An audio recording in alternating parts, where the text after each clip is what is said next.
Hello दोस्तों, कैसे हैं आप सभी का स्वागत है एमएमजी के स्टडी में।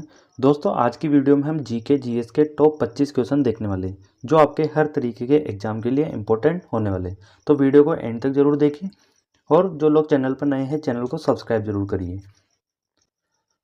तो दोस्तों, ये है अपना पहला सवाल। निम्नलिखित में से किस बंदरगाह को डायमंड हार्बर के नाम से जाना जाता है? हल्दिया बंदरगाह, कांडला बंदरगाह, मझगांव बंदरगाह या फिर मुरगांव बंदरगाह। तो दोस्तों, डायमंड हार्बर के नाम से जो बंदरगाह जाना जाता है वो कौन सा है, आपको बताना है। तो ये हो जाएगा आपका ऑप्शन ए, हल्दिया बंदरगाह। अगला सवाल है, सत्रिया नामक शास्त्रीय नृत्य भारत के किस क्षेत्र में किया जाता है? उत्तर पश्चिम, दक्षिण पश्चिम, उत्तर पूर्व या फिर दक्षिण पूर्व। तो दोस्तों, सत्रिया नामक जो शास्त्रीय नृत्य है ये आपको बताना है कौन से क्षेत्र में किया जाता है। तो ये किया जाता है दोस्तों उत्तर पूर्व क्षेत्र में, यानी कि सी जो है इसका सही जवाब हो जाएगा। नदी जिसे पश्चिम बंगाल का शोक कहा जाता है वह है ब्रह्मपुत्र, गंडक, इनमें से कोई नहीं या फिर दामोदर। तो दोस्तों, कौन सी नदी है वो जिसे बंगाल का शोक कहा जाता है? तो आप सभी को पता होगा कि दामोदर नदी जो है वो बंगाल का शोक कहलाती है। डी जो है इसका सही जवाब हो जाएगा। अब देखिए क्या दिया गया है। पश्चिम बंगाल के मैदानी इलाकों में आई भीषण बाढ़ के कारण इसे पहले बंगाल का शोक कहा जाता था। यह भारत के झारखंड और पश्चिम बंगाल राज्यों में बहती है। अगला सवाल है दोस्तों, मनरेगा के अंतर्गत न्यूनतम दिनों का रोजगार प्रदान किया जाता है, यानी कि आपको बताना है कि मनरेगा के अंतर्गत कितने दिनों का रोजगार जो है वह प्रदान किया जाता है। 130, 150, 100 या फिर 120। तो मनरेगा के अंतर्गत कितने दिनों का रोजगार प्रदान किया जाता है? तो ये किया जाता है 100 दिनों का, यानी कि ऑप्शन सी जो है इसका सही जवाब हो जाएगा।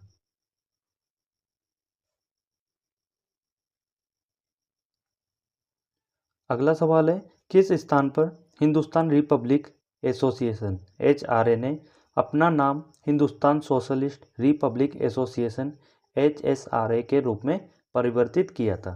ताजमहल आगरा, किला ए रायपितोरा दिल्ली, फिरोज शाह कोटला मैदान दिल्ली या फिर कुतुब मीनार दिल्ली। तो कौन सा स्थान था दोस्तों वो ये आपको बताना है। तो ये हो जाएगा ऑप्शन सी, फिरोज शाह कोटला मैदान दिल्ली। सवाल नंबर 6 है, नीली क्रांति निम्नलिखित में से किससे संबंधित है? मांस उत्पादन, अनाज उत्पादन, मछली उत्पादन या फिर दलहन उत्पादन। तो दोस्तों, नीली क्रांति का जो संबंध है वो किससे है? तो इसका जो सही जवाब है वो हो जाएगा आपका ऑप्शन सी, मछली उत्पादन। मांस उत्पादन का संबंध लाल क्रांति से है। अनाज और दलहन उत्पादन का संबंध हरित क्रांति से है और दुग्ध उत्पादन का संबंध श्वेत क्रांति से है। ये तीनों चीज़ें जो है दोस्तों आपको ध्यान में रखनी है, लाल क्रांति, हरित क्रांति और श्वेत क्रांति। नीली क्रांति का संबंध मछली उत्पादन से है।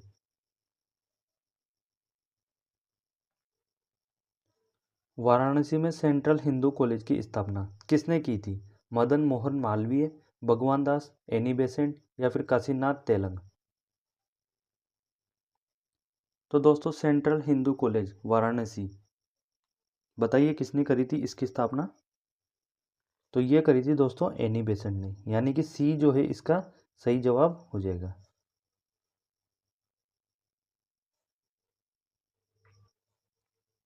उस वॉइसरॉय का नाम बताइए जिसने 1929 में भारत के लिए स्वतंत्र उपनिवेश या डोमिनियन स्टेटस देने की घोषणा की थी।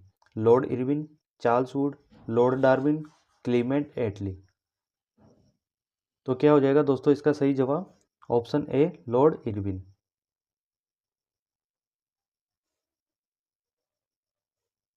सवाल नंबर 9 है, राष्ट्रीय कृषि और ग्रामीण विकास बैंक नाबार्ड की स्थापना कब हुई थी? 12 जुलाई 1986 को, 12 जुलाई 1982 को, 12 जुलाई 1978 को या फिर 12 जुलाई 1992 को। तो दोस्तों आपको बताना है नाबार्ड की स्थापना कब हुई थी। तो ये हुई थी दोस्तों आपकी 12 जुलाई 1982 को। अब आप एक चीज़ और बताइए कि नाबार्ड जो है इसका मुख्यालय कहाँ पर है। ये चीज़ जो है आप लोग कमेंट करके बताइए कि नाबार्ड का जो मुख्यालय है वो कहाँ पर है।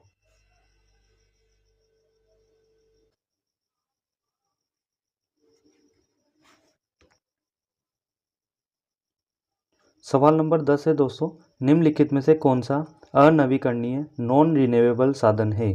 सौर ऊर्जा, कोयला, जल या फिर मत्स्य क्षेत्र। तो दोस्तों आपको बताना है नॉन रिन्यूएबल साधन जो है वो कौन सा है। तो कौन सा हो जाएगा, ये हो जाएगा आपका ऑप्शन बी कोयला। अब नॉन रिन्यूएबल जो साधन होते हैं वो कौन कौन से हैं। अनवीनकरणीय संसाधन वे हैं जिनके पास सीमित भंडार है, यानी कि अपने पास में इनके सीमित भंडार है। एक बार जब भंडार समाप्त हो जाता है तो उसे नवीनीकृत या फिर से भरने में हजारों साल लग जाते हैं। और इसके जो उदाहरण हैं वो कौन कौन से हो जाएंगे, कोयला हो गया, पेट्रोलियम हो गया और प्राकृतिक गैस जो है वो इसके उदाहरण है।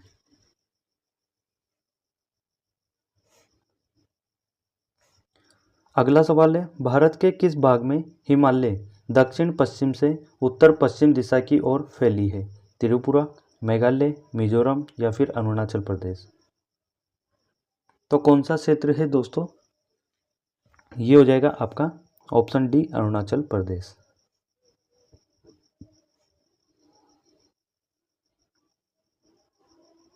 अगला सवाल है, विक्रम सेठ अपनी कविता के लिए सबसे ज़्यादा जाने जाते हैं।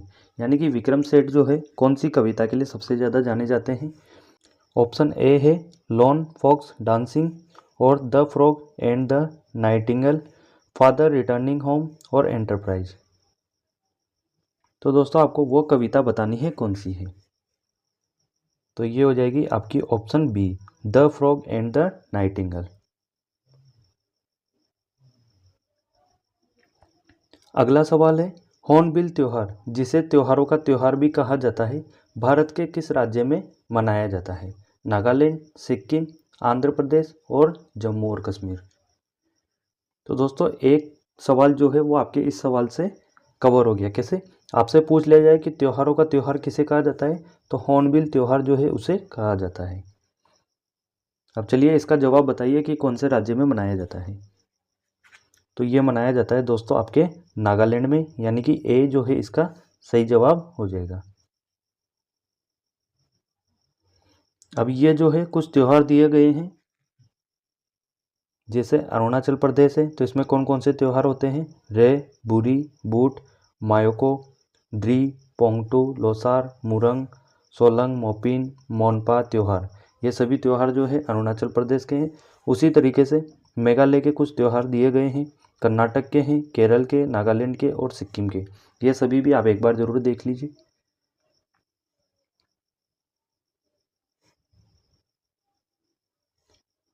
सवाल नंबर 14 है, निम्नलिखित में से कौन सी सीपीयू और मुख्य मेमोरी के बीच एक इंटरफेस के रूप में कार्य करता है। Magnetic tape, hard disk, cache memory और कॉम्पैक्ट डिस्क। तो इसका सही जवाब क्या हो जाएगा, ऑप्शन सी कैश मेमोरी। पश्चिमी विक्षोभ के कारण भारत के किस क्षेत्र में शीतकाल में वर्षा होती है। दक्कन का पठार, कश्मीरी घाटी, मालाबार तट और सुंदरबन। तो पश्चिमी विक्षोभ के कारण भारत के किस क्षेत्र में जो है शीतकाल में भी वर्षा होती है। कौन सा क्षेत्र है दोस्तों वो, ये हो जाएगा आपका कश्मीर घाटी वाला क्षेत्र। बी जो है इसका सही जवाब हो जाएगा। अगला सवाल है दोस्तों आपके लिए, शिव कुमार शर्मा का नाम किस वाद्य यंत्र से जुड़ा है। सितार, नादस्वरम, संतूर, ढोलक।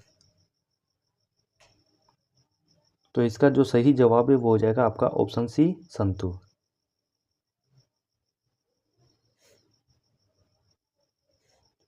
अगला सवाल है, निम्नलिखित में से कौन सा पदार्थ पानी में अघुलनशील है। दूध, चीनी, नमक और चॉक पाउडर। तो दोस्तों जो चॉक पाउडर है ये पानी में अघुलनशील है, जबकि दूध, चीनी और नमक ये तीनों चीज़ें जो है पानी में घुलनशील है, ये पानी में घुल जाती है। और डी जो है आपका चॉक पाउडर ये पानी में नहीं घुलता।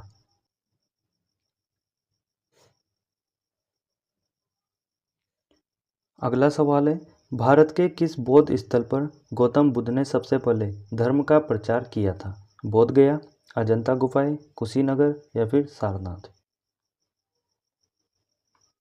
तो दोस्तों इसका जो सही जवाब है वो हो जाएगा आपका सारनाथ। डी जो है इसका सही जवाब होगा। सवाल नंबर 19 है, बेकिंग सोडा का रासायनिक सूत्र क्या है? NaHCO3, CaSO4, NH4CO और NaCO3? तो क्या हो जाएगा, बेकिंग सोडा का जो रासायनिक सूत्र है वो हो जाएगा दोस्तों आपका NaHCO3, यानी कि ए इसका सही जवाब होगा।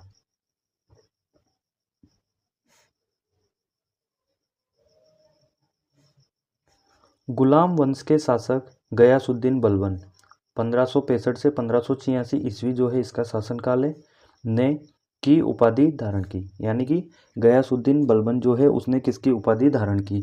नूर अल दीन, नूर महल, जिल ए इलाही और जहांपना? तो किसकी उपाधि धारण की थी दोस्तों? ये की थी आपकी जिल ए इलाही। सी जो है इसका सही जवाब होगा। निम्नलिखित में से कौन सा भारतीय रेगिस्तान की एकमात्र बड़ी नदी है? कोसी नदी, लूनी नदी, बनास नदी और बेतवा नदी? तो भारतीय रेगिस्तान की एकमात्र बड़ी नदी आपको जो है बतानी है, और वो कौन सी हो जाएगी? तो लूनी नदी जो है वह हो जाएगी। Modi government new surge of communalism पुस्तक के लेखक कौन है? MJ अकबर, सीताराम येचुरी, प्रणब मुखर्जी, जयवंत सिंह? तो कौन हो जाएंगे दोस्तों वो लेखक? ये हो जाएंगे आपके सीताराम येचुरी। बी जो है इसका सही जवाब होगा। कोणार्क नृत्य उत्सव भारत के किस राज्य में मनाया जाता है?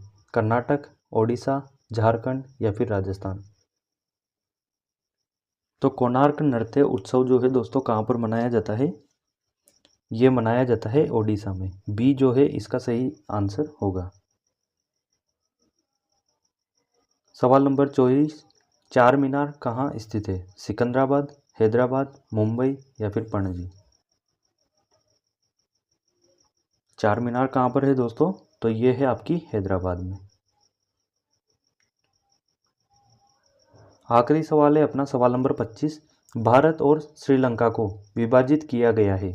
जिब्राल्टर जल डमरू मध्य, होर्मुज जल डमरू मध्य, पाक जल डमरू मध्य या फिर बेरिंग जल डमरू मध्य?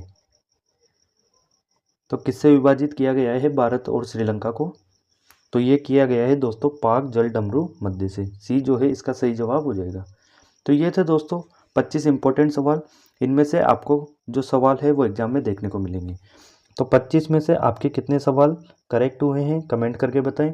वीडियो को लाइक करें और जो लोग चैनल पर नए हैं चैनल को सब्सक्राइब जरूर करें।